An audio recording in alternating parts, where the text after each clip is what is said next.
Dragilor, că toți suntem în pauză, o să încercăm să reluăm activitatea de dans prin a vă arăta sau vă aduce aminte de pașii care am făcut până în prezent.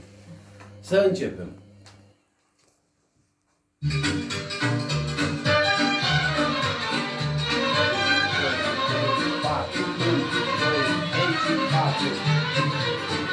Dată, 1, 2, 3, 4. 1, 2, 3, 4. Una, două, simplă în față. Una, două, 1, 2, 3 și 4. Una, două. Simplă dată. Una, două. Una, două. Una, două, lateral.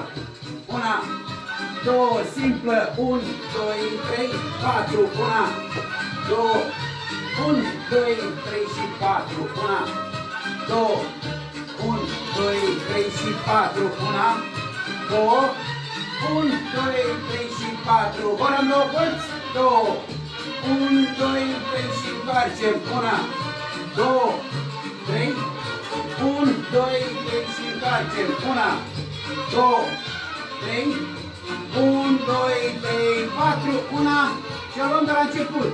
1, 2, 3 și 4. 1, 2, 3, 4. 1, 2, 3, 4. 1, 2, 3, 4. Una, două, una, două în față. Una, două în spate. Încă o dată.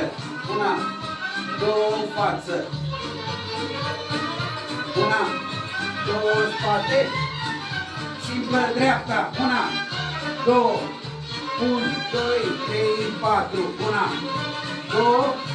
1, 2, 3, 4. Una, două. 1, 2, 3, 4. Una, două.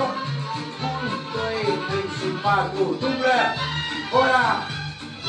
2, 3 și întoarce. 1, 2, 3, 2, 3, 4. 1, 2, 3, 1, 2, 3, 4. 1, 2. Asta a fost prima parte a dansului.